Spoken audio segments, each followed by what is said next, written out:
I built $1 million construction empire with my bare hands, raised 4 kids, and thought I had the perfect marriage. Then I found my wife's laptop open and discovered she'd been living a double life for 6 months. When I confronted her, she said I was overreacting. That night, I packed my bags in silence while she slept. By morning, I was gone. What happened next destroyed her world and rebuilt mine. My name is Daniel Kane. I'm 45 years old, and I used to think I had it all figured out. 22 years ago, I started Kane Construction with nothing but a beat-up pickup truck and my father's toolbox. Today, we're one of the most trusted home renovation companies in northern Michigan. Sandra and I built this life together. We have 4 children. Ellie, 18, just started at Michigan State. Asher, 16, is our athlete with football scouts already calling. Then there's Camilla, 13, and Henry, 11. We adopted them 4 years ago when their grandmother couldn't care for them anymore. They came to us scared, but became as much our kids as Ellie and Asher. Sandra works as office manager for Dr. Peterson's dental practice downtown. She's always been the organized one, keeping our family calendars straight and making sure everyone's where they need to be. At least, that's who she used to be. The first thing I noticed was her phone. Sandra had always been casual about it, leaving it on counters while she cooked. But 6 months ago, that changed. Suddenly, it was always in her hand or back pocket. She'd excuse herself to check work emails and disappear for 20 minutes. Then came the late nights. Dr. Peterson was supposedly updating their computer system, and Sandra claimed she needed to stay behind. Except when I drove by the office after picking up Henry from baseball practice, the parking lot was empty. Every light was off when I asked her about it that night. Sandra barely looked up from her laptop. "Oh, we finished early," Sandra said. I stopped by the grocery store afterward, but there were no grocery bags, no receipts, nothing. The distance between us grew after that. Sandra used to wait up for me when I worked late, curled up on the couch with a book. Now, by the time I got home, she was already asleep, turned away from my side of the bed. Our conversations became purely functional. Henry needs new cleats. Ellie's tuition payment is due. We operated like business partners, not like husband and wife who once couldn't keep their hands off each other. The breaking point came 3 weeks ago. It was Tuesday evening, and I gotten home early from Traverse City. Sandra's car was in the driveway, but the house was unusually quiet. I found her in our home office, laptop open, completely absorbed in whatever was on the screen. "Hey, babe," I said, placing my hand on her shoulder. Sandra jumped like I'd hit her with electricity, slamming the laptop shut so hard I thought she might break the screen. "God, Daniel, you scared me," Sandra said, her hand pressed against her chest. Her face was flushed, and there was something in her eyes I'd never seen before. Guilt. "Sorry," I said, stepping back. "Didn't mean to startle you. What were you working on?" "Just some scheduling stuff for the office," Sandra replied. But she wouldn't meet my eyes. "Dr. Peterson wants to reorganize the appointment system." That night, as Sandra slept beside me, I stared at the ceiling and tried to shake the feeling that my wife was becoming a stranger. The next morning, I woke up before my alarm. Sandra was already gone, her side of the bed cold, coffee mug missing from the kitchen counter. She used to make enough for both of us, leaving mine in the pot with a little note. Not anymore. I dropped Henry off at school and headed to the Peterson dental office, not to confront anyone, just to get a feel for what was really going on. The receptionist, a sweet older woman named Betty, greeted me with a smile. "Daniel Kane, how nice to see you." Betty said. Are you here for Sandra? Actually, I was hoping to schedule a cleaning, I said. Sandra mentioned, you folks have been pretty busy with the new computer system. Betty looked puzzled. New computer system? We've been using the same software for 3 years now. Works just fine. My chest heightened. Oh, maybe I misunderstood. Sandra's been staying late to help with some kind of transition.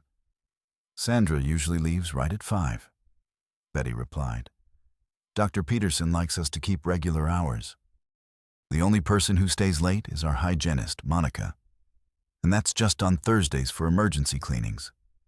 I thanked Betty and walked back to my truck, my hands shaking slightly as I started the engine. 22 years of marriage, and Sandra had never lied to me. Not about anything important. Sure, she might fib about how much she spent on new shoes or claim she only had 1 glass of wine at book club. But this was different. This was deliberate deception. That afternoon, I found myself doing something I never thought I'd do. I drove past the office again at 5:15 p.m. Sandra's car was gone, just like Betty said it would be. So, where was she spending those extra 3 hours? When I got home, Camilla was at the kitchen table struggling with algebra homework. My little girl looked frustrated, the eraser shavings scattered across her notebook. Need help, sweetheart?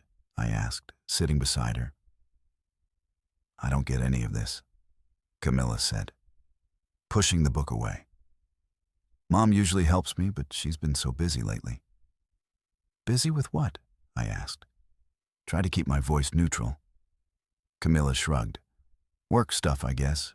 She takes a lot of phone calls now. Sometimes she talks really quiet, like it's a secret. Even our 13-year-old had noticed. I helped Camilla with her math, but my mind was elsewhere. During dinner, I watched Sandra carefully. She seemed normal, asking the kids about their day, reminding Asher about his football physical, discussing Ellie's upcoming midterms.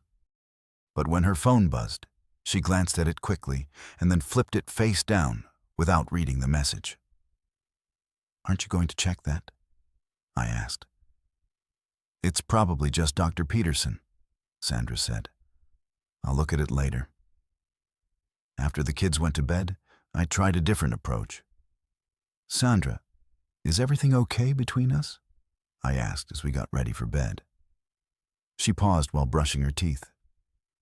What do you mean? I feel like we're ships passing in the night lately. I said, You're working late. I'm busy with projects. We barely talk anymore. Sandra rinsed and turned to face me. We're talking now. You know what I mean? She sighed and sat on the edge of the bed. Daniel, we've been married for 22 years. We have 4 kids, a business, a mortgage. This is what real life looks like. We can't be newlyweds forever. I'm not asking to be newlyweds, I said. I'm just asking for honesty. What's that supposed to mean?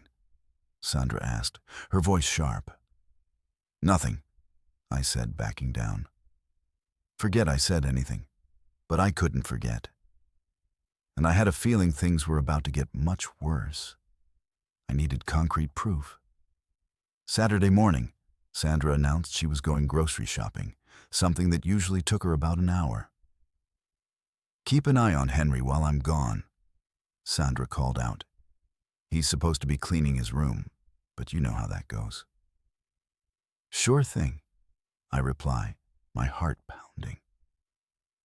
The moment her car disappeared, I moved toward her laptop on the kitchen counter, a mistake she'd never made before. My hands shook as I approached the screen. Her email inbox showed dozens of messages from Colin Reed.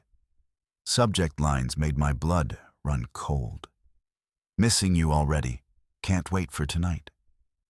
You looked beautiful today. I clicked the most recent message. Sandra, last night was incredible. What we have is real. I've never felt this way about anyone. The way you looked at me, I can't stop thinking about it. I meant what I said about our future together. I love you. See? 6 months of betrayal. I scrolled through more emails, each one a knife to my chest. One from Sonder made me sit down. Colin, I think Daniel suspects something. He's asking questions about my schedule. We need to be careful.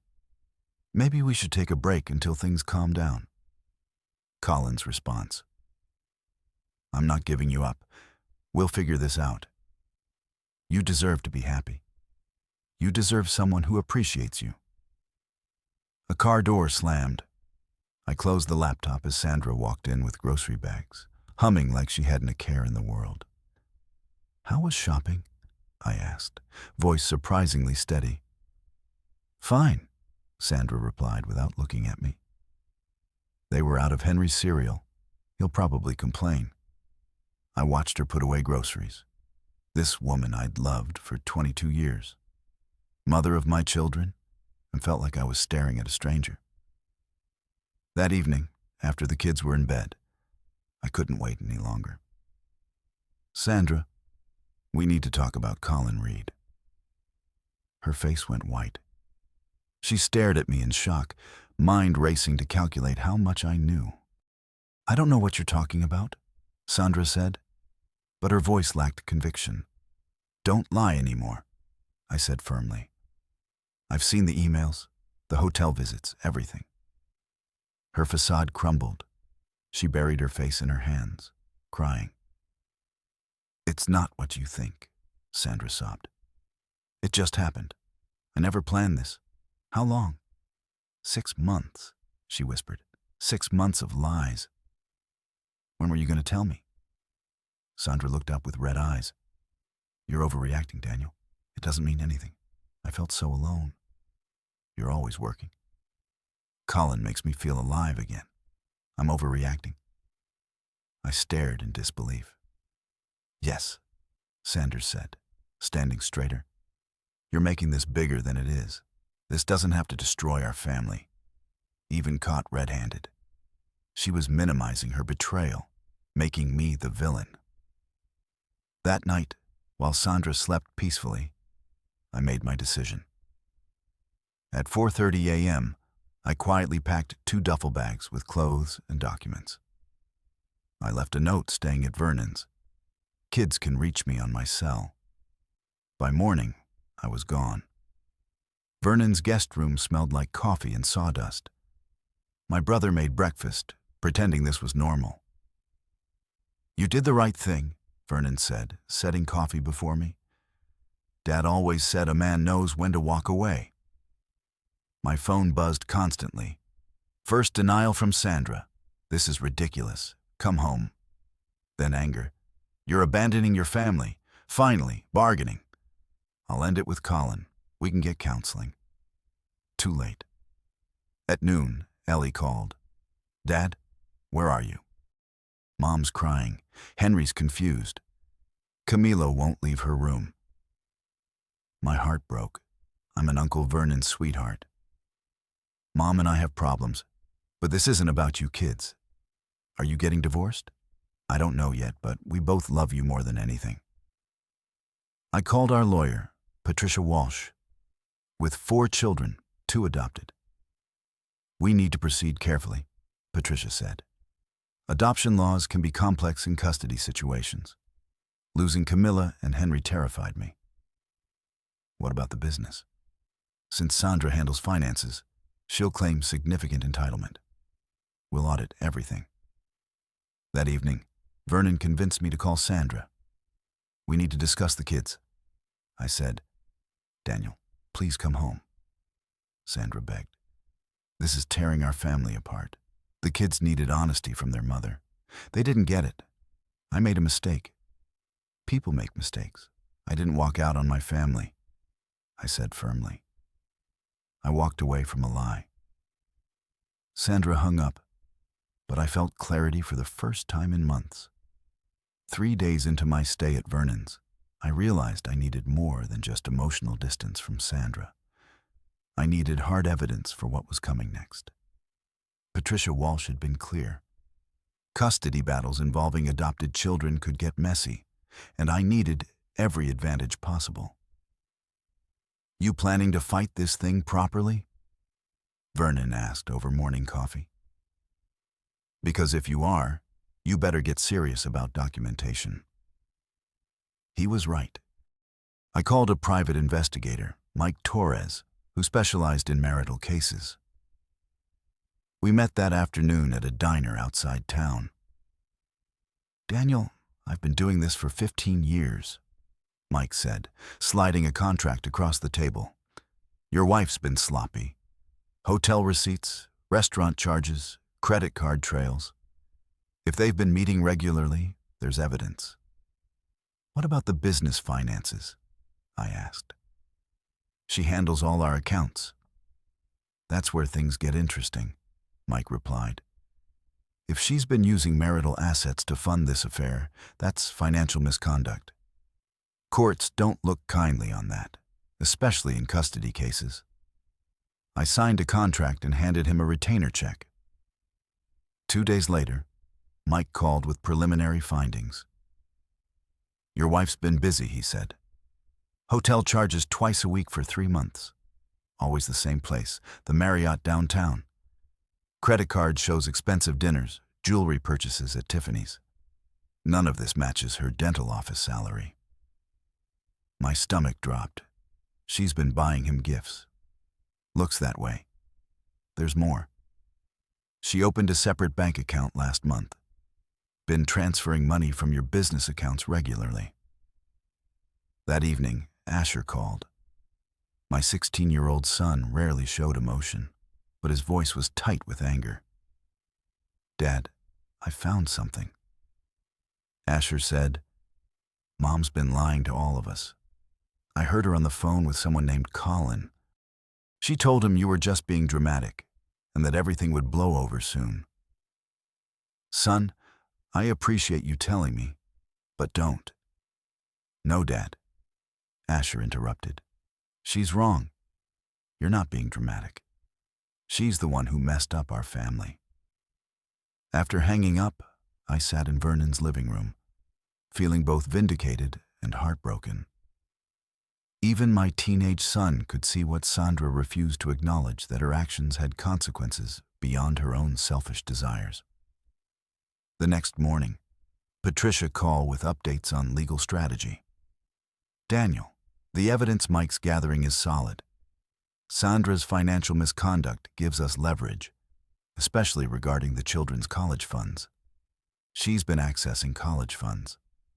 My voice rose.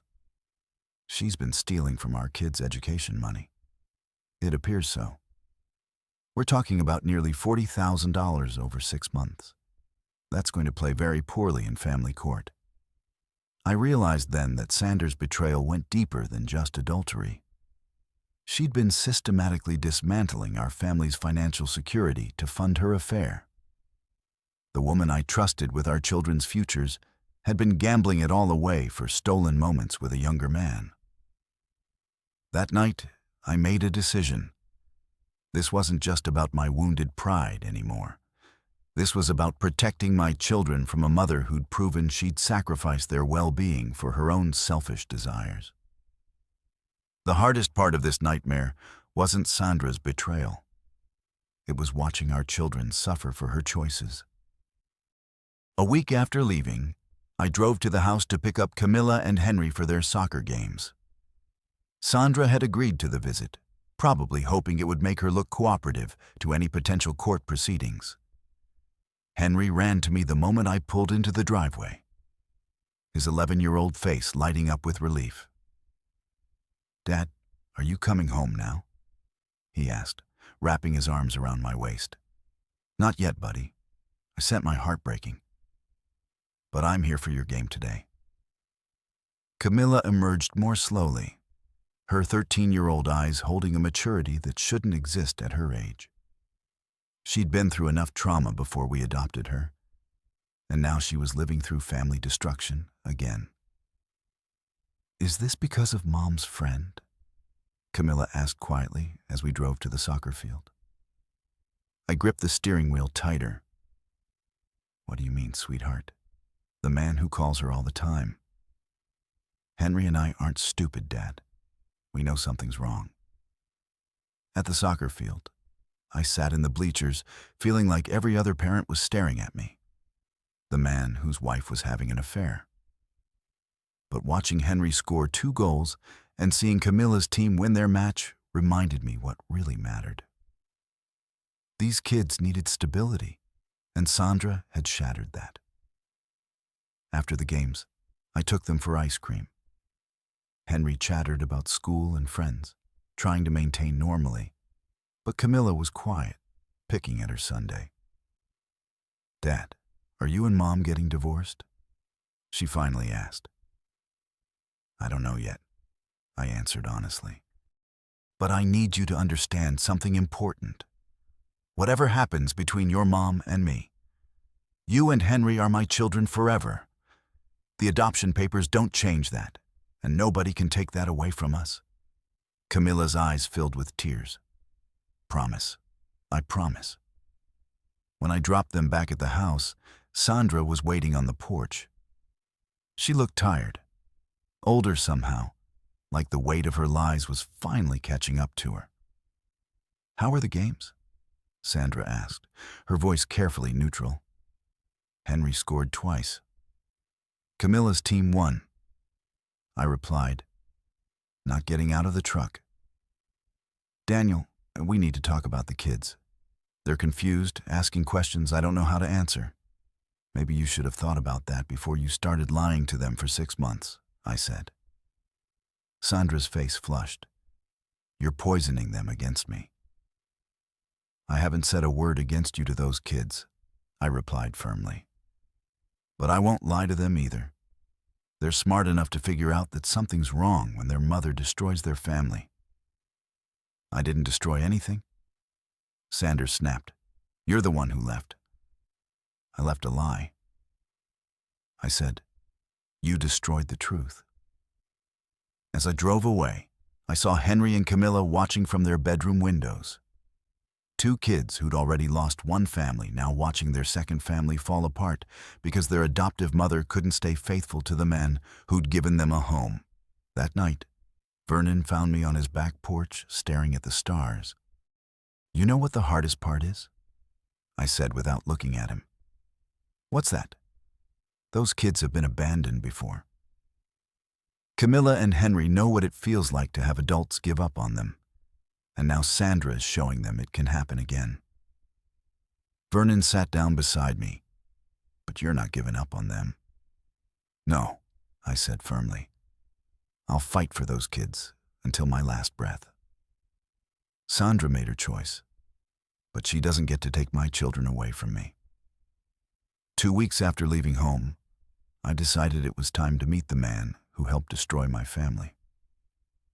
Mike Torres had provided Colin Reed's workplace address, a marketing firm downtown where he worked as a junior account executive.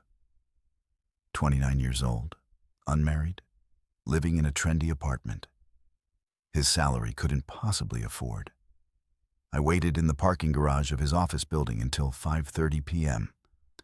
When Colin emerged from the elevator, I recognized him immediately from the photos Mike had taken. Tall, athletic, wearing an expensive suit that screamed, trying too hard. He looked exactly like what a 44-year-old married woman might find exciting. Young, confident, and completely unaware of the destruction he'd caused. Colin Reed? I called out as he approached a silver BMW. He turned, and I saw the exact moment recognition hit his face. His confidence evaporated, replaced by the look of a man who knew he'd been caught. You must be Daniel, Colin said, attempting to maintain composure. Sandra told me about you. I'm sure she did, I replied, walking closer. What exactly did she tell you? That I was a workaholic who didn't appreciate her? That our marriage was already over? Colin shifted uncomfortably. Look, man, I didn't plan for this to happen. Sandra and I just connected. You know, sometimes these things are bigger than, stop, I said firmly. You're 29 years old. You knew exactly what you were doing when you started pursuing a married woman with 4 children. She said you two were basically separated. Colin protested weakly. We were sleeping in the same bed every night until 2 weeks ago. I said, does that sound separated to you? Colin looked away, unable to meet my eyes. I care about Sandra. This isn't just some fling.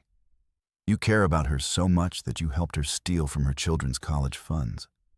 I asked because that's what those expensive dinners and hotel rooms cost, my kid's future.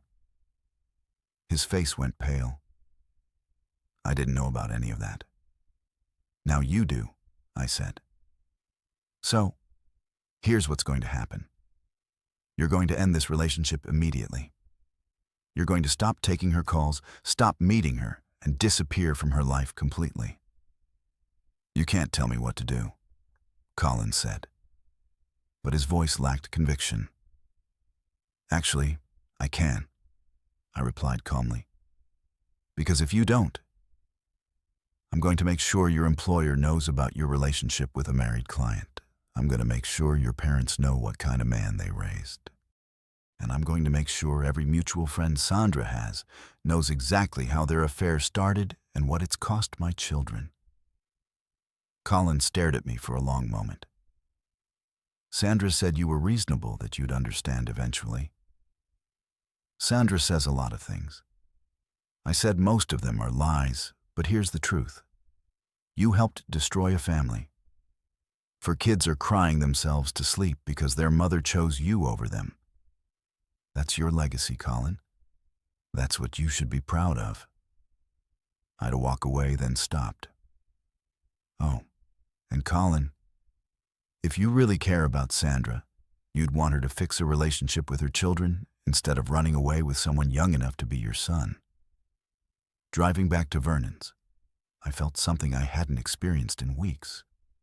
Control. I couldn't fix my marriage. Couldn't undo Sandra's betrayal.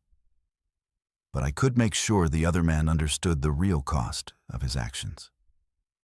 3 weeks into the separation, Patricia Walsh called with news that changed everything. The financial audit was complete, and Sandra's misconduct was worse than we'd initially discovered.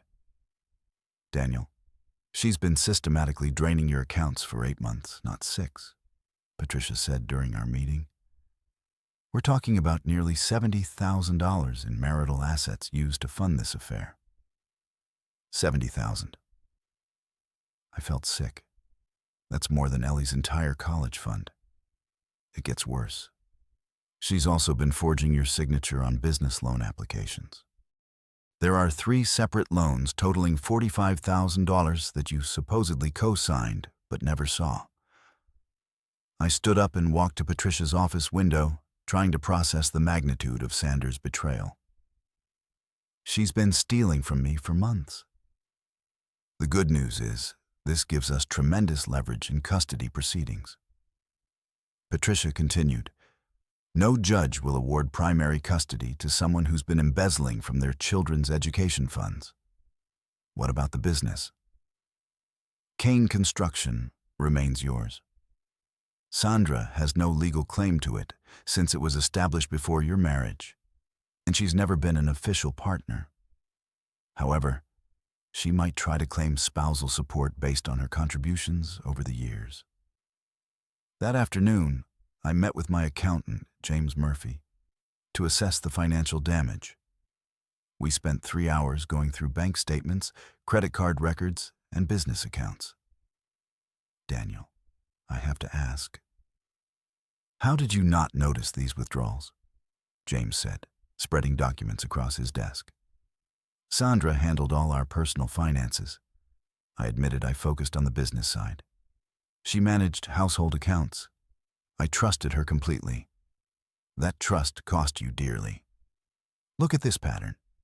Every Tuesday and Thursday for months, $500 cash withdrawals, always from the same ATM near the Marriott downtown. The evidence was overwhelming. Sandra hadn't just betrayed me emotionally. She'd been systematically stealing from our family's future to fund her affair with Colin. My phone rang. Asher's name appeared on the screen.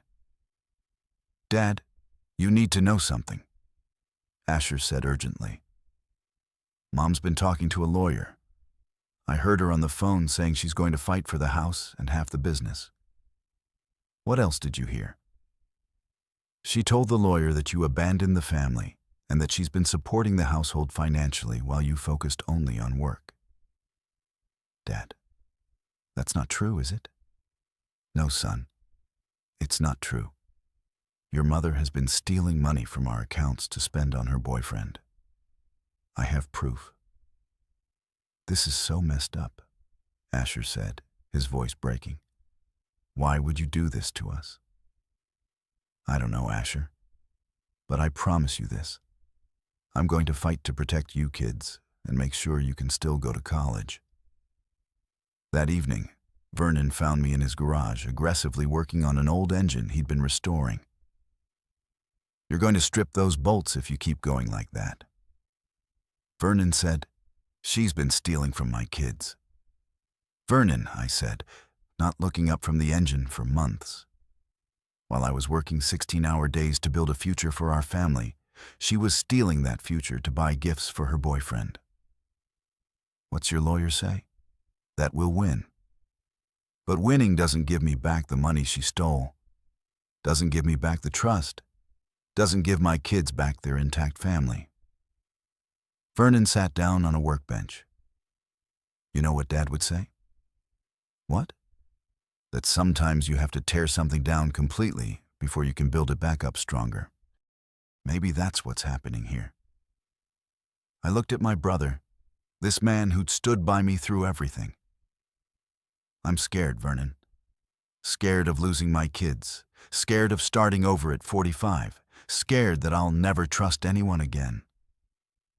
"You won't lose those kids," Vernon said firmly. "They're smart enough to see who the real parent is. And as for starting over, hell, Daniel, you built a successful business for nothing once. You can do it again." That night, I made a decision. I wasn't just going to survive Sandra's betrayal. I was going to use it as motivation to build something better for my kids, for myself, and for the future. I was determined to create without her. 6 months after leaving Sandra, we finally had our day in family court. Judge Margaret Harrison presided over what would determine the custody of my children and the division of our assets. Sandra sat across the courtroom with her attorney, looking composed but pale. Patricia Walsh had prepared meticulously. We had bank records, hotel receipts, forged loan documents, and Mike Torres's surveillance evidence. Most importantly, we had testimony from Ellie and Asher, both old enough to speak for themselves about which parent they wanted to live with. "Your Honor," Patricia began, "the evidence shows a pattern of financial misconduct spanning 8 months. Mrs. Kane systematically embezzled nearly $70,000 in marital assets to fund an extramarital affair. Sanders' attorney, David Miller, tried to paint me as an absent workaholic who'd driven his wife to seek emotional connection elsewhere. But when Patricia presented the forged loan documents, even Miller looked shocked. "Mrs. Kane," Judge Harrison said sternly, "did you forge your husband's signature on these loan applications?" Sandra's composure finally broke. I needed money for household expenses. Daniel was always working, never available to sign papers. These loans totaled $45,000. The judge continued, "That hardly constitutes household expenses." The turning point came when Ellie took the stand. My 18-year-old daughter spoke clearly and confidently. "Your Honor, my father's always put our family first. He worked long hours to provide for us, including my college tuition. My mother's actions have hurt all of us, especially Camilla and Henry, who've already been through one family breakup." When Asher testified that he'd witnessed Sandra planning to continue the affair, Sandra began crying openly. Judge Harrison's ruling was swift and decisive. Given the evidence of financial misconduct and the testimony of the older children, I'm awarding primary custody to Mr. Kane.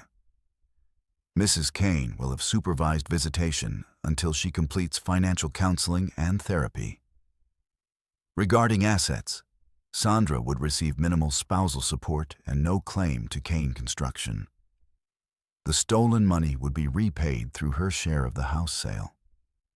Outside the courthouse, Patricia smiled grimly. Daniel, you won everything that mattered. Your children, your business, your future. As we walked to my truck, I saw Sandra standing alone by her car. Cola nowhere to be seen. For a moment, I almost felt sorry for her. Then I remembered Camilla's tears and Henry's confusion, and any sympathy disappeared. That evening, I picked up all 4 children from Sandra's house for the last time. They were moving in with me permanently, and we were starting fresh in a new house across town. Dad, Henry said as we drove away, are we going to be okay? We're going to be better than okay, buddy, I replied, watching Sandra's figure shrink in the rearview mirror. We're going to be a real family again. 1 year later, I stood in the kitchen of our new house making pancakes for my 4 children on a Saturday morning. Ken Construction had not only survived Sandra's attempts at sabotage, but had grown stronger.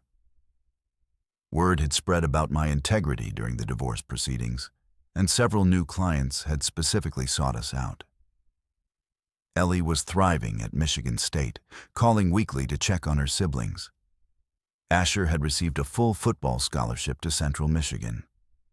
Most importantly, Camilla and Henry had adjusted well to our new life, their trust in family stability slowly rebuilding. Dad, when's Uncle Vernon coming over? Camilla asked, setting the table. Around noon, I replied. He's bringing his famous chili for the game. The doorbell rang and Henry ran to answer it. I heard unfamiliar voices and walked to the front door to find Henry talking to a woman about my age with kind eyes and a warm smile. I'm sorry to bother you, she said. I'm Rebecca Martinez. My son plays on Henry's baseball team, and he left his glove in our car after practice yesterday. Oh, you're Tommy's mom, I said, taking the glove. Henry's mentioned Tommy quite a bit. He's mentioned Henry, too. Rebecca smiled. Says he's the best shortstop in the league. As Henry ran off with his glove, Rebecca and I stood talking for a few minutes about her kids, the team, and life in general. She was recently divorced, worked as a nurse at the Children's Hospital, and had the same weary but hopeful look I'd seen in my own mirror. Maybe we could grab coffee sometime. I found myself saying, if you're interested in adult, dull conversation that doesn't involve baseball statistics. Rebecca laughed. I like that very much. After she left, Camilla appeared beside me with a knowing smile. She seems nice, Dad. She does, I agreed. But we're taking things very slowly. You kids are my priority. We know that, Camilla said, hugging my arm. But it's okay if you're happy too. That afternoon, as I watched the football game with Vernon and my kids, I reflected on how much had changed. Sandra's betrayal had nearly destroyed us. But in rebuilding, we'd become stronger than before. The children were more resilient. Our bond was deeper, and I'd learned to trust my instincts again. My phone buzzed with a text from Rebecca. Coffee Tuesday at 10, yeah. There's a place near the hospital that makes excellent pancakes. I typed back, looking forward to it. New friend? Vernon asked, noticing my smile. Maybe, I said. But first and always, I'm a father. Everything else comes second. Vernon raised his beer to second chances and doing things right the second time around. To family, I corrected, looking at my children, the one that matters and the one we choose to build. As the sun set through our living room windows, I felt something I hadn't experienced in years. genuine contentment. Sandra had tried to destroy our family, but instead she'd freed us to become the people we were meant to be. And that, I realized, was the greatest gift she could have given us.